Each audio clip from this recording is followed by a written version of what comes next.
Okay, so we want to, on number one, we want to prove that B is the midpoint of AC. And so when you're trying to prove things, it's always good to know what your goal is. And if B is the midpoint of AC, well, how do you show something like that, first of all? And here, if you want to show a midpoint, or if you want to show a segment bisector, they're kind of in the same category, then you're going to have to show two segments are congruent, right? And so if I want B to be my midpoint, which two segments will I have to show are congruent? So if we can show AB is congruent to BC, then that's enough evidence to say B is our midpoint. And why would B, if I had a statement like AB is congruent to BC, why would B be my midpoint? Definition of midpoint would be the reason, okay? So that's what we're after. Let's see what we're given here. We have AE is perpendicular to EB. So we get a right angle here, because that's what the definition, perpendicular always gives you right angles. DB and DC are perpendicular as well, so we got another right angle here. AE is congruent to DC, and angle ABE from here is congruent to CBD. Oh, is that because they're vertical angles? No, those are not vertical angles.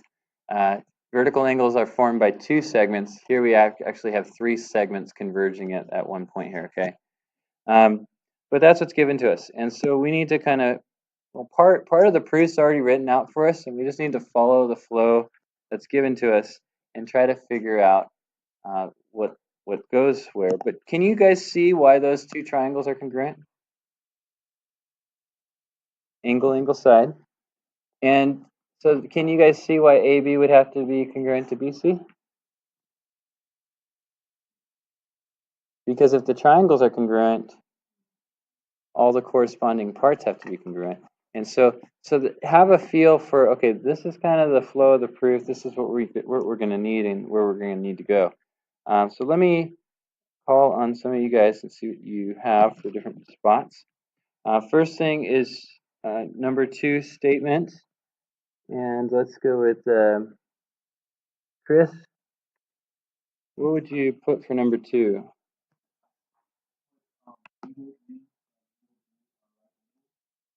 Angle E and angle D are right angles. And that's good because definition of perpendicular gives us right angles. And Chris used kind of the shortcut for labeling those angles, and that's fine because there's no ambiguity of what angle E means or angle D means, and so that's a good way to put that, okay? Perfect. So then step 3, we're going to say that angle AEB is congruent to some other angle, and we need a reason why. So, Jonathan, what's angle AEB going to be congruent to? EDB. And why?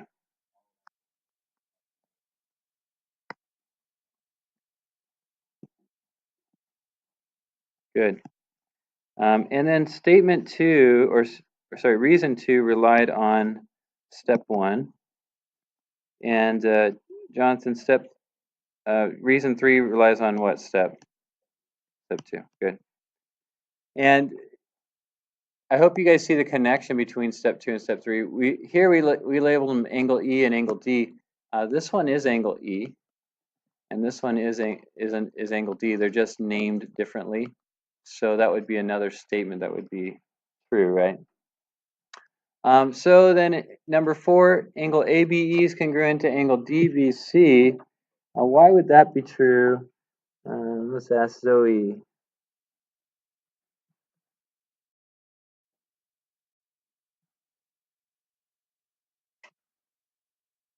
You have an idea yet, Zoe? That's okay. Do you see Zoe in my picture though, where ABE is? And notice I already have it marked. This one here, and I already have this one marked. Where did those marks come from? Why did I mark them in the first place as we were going through? Remember? You could say no. I just was asking. No, you friends. Anyway? No, not Sassley's. Yeah, it's actually stated right here in the givens. And so this is, we're not used to seeing this, but it could happen that when we write our proofs, we put all our givens in the first step. But if somebody else writes the proof, they don't. There's no rule that says you have to put all the givens in the first spot. We just do it because it's easier to just put everything, lump it all together. And so whoever wrote this proof, Mr. Marsh, put a given here just to let you know, hey, it could happen, and just to think about where things are coming from. So triangle AEB is congruent to another triangle, and we want to know why, and we want to know what triangle it is. Oh, and what triangle is it congruent to?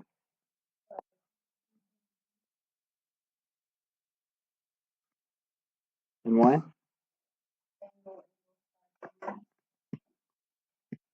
Good. And that relies on which steps?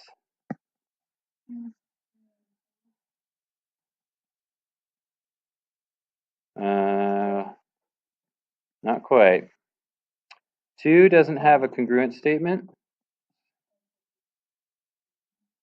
1, 3, and 4. Yeah. And I like how you weren't misled and the hypotenuse leg, because it's tempting because you got hypotenuse and leg here, but that's not what's given to us. They are right triangles, but angle side is what we need to use.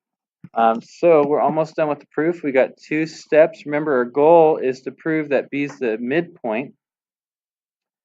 So because those 2 triangles are congruent, something is congruent to something. Raylan, do you know what 6 should be? If we're trying to get to the midpoint, right? And if we want midpoint, we need to show that 2 segments are congruent to each other. Segment AB is congruent to segment BC by CPCTC. Do you know what step this is relying on, Raylan? Yeah.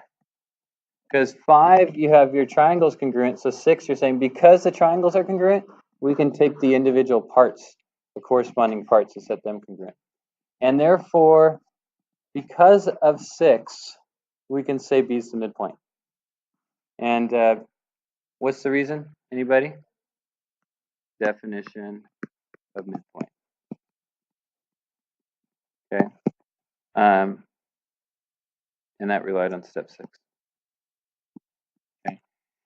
So normally, I mean, if you go back to section 7, we would have stopped at 6. So they're just adding one more piece here, and that last piece, the midpoint, comes from definition of midpoint. If you look at the next proof, we're trying to show that CD is an angle bisector. And so guess what? We're going to end definition of angle bisector. So that's kind of the finishing statement for these kinds of proofs. Let's go and now take a look at the next and the very last one for this unit, proof tip 10.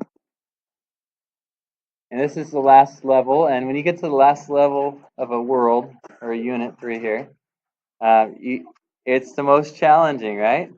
And so the boss level, there you go. So I want to give you a little bit of time to take a look at number 1. There's nothing new here. It's just more complicated. That's the new part, right? But you have the tools to defeat the boss here, right? So take a look at number 1. See if you could follow it and work through it.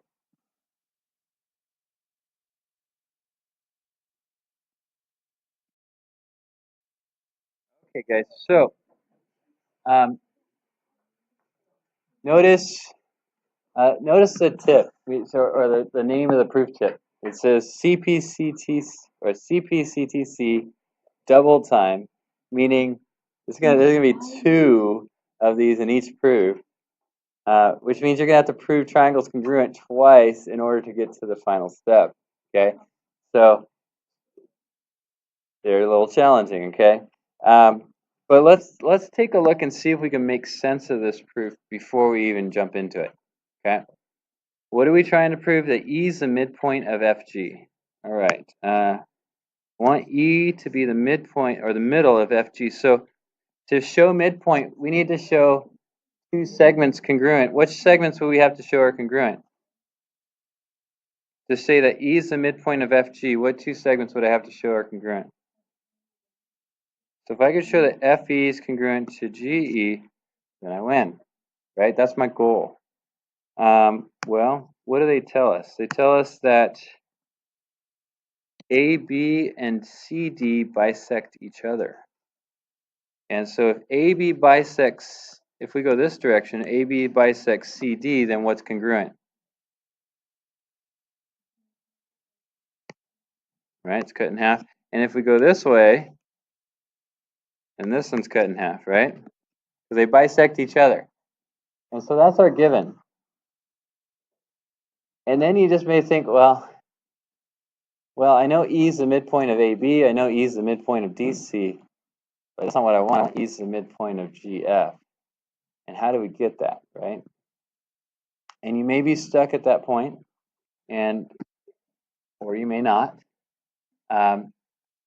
Vertical angles is the key thing here, right? If you take out that part we're looking for, and just take a look at this part of the picture,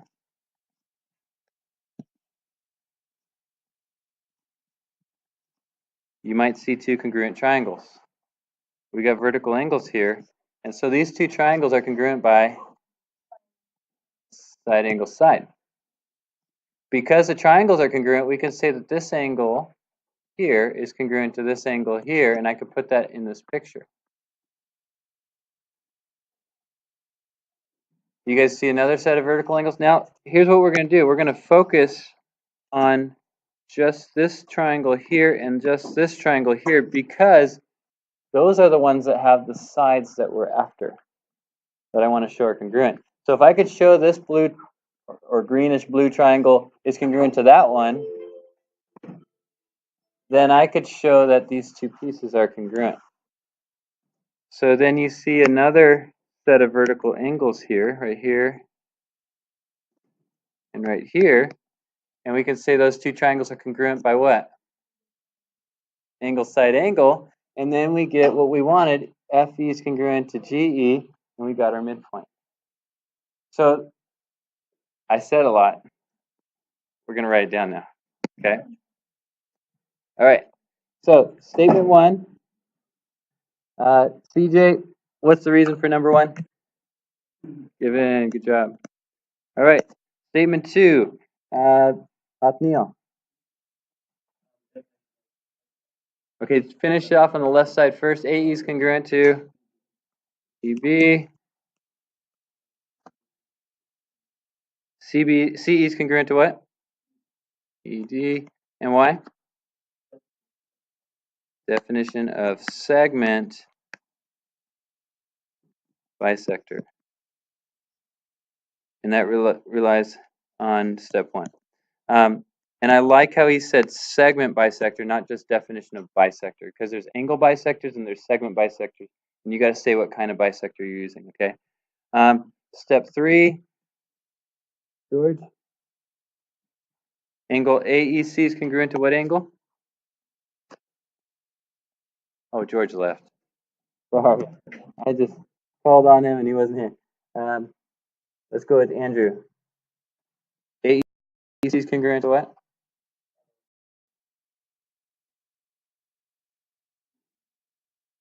Yeah. Why? Good, you finished off. Vertical angles are congruent. And that's just not relying on any steps. So therefore, triangle AEC is congruent to another triangle, and we want to know why. Cashlyn, which triangle AEC congruent to which triangle?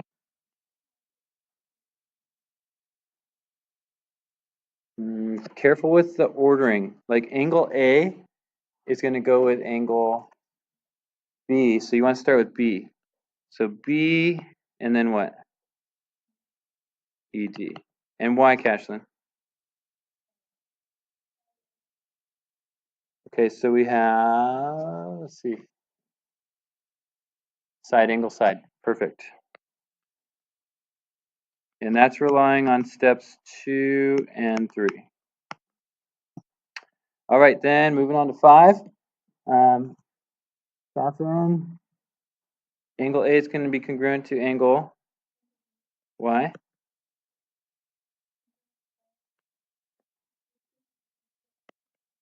All right, what does CPCTC stand for?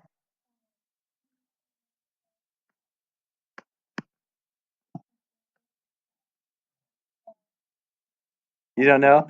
So you're not allowed to use that then. You gotta look it up. So it's back at 7. Go look at 7.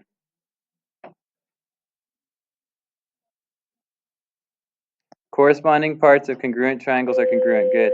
All right. So guys, you're finishing off 9 and 10, right?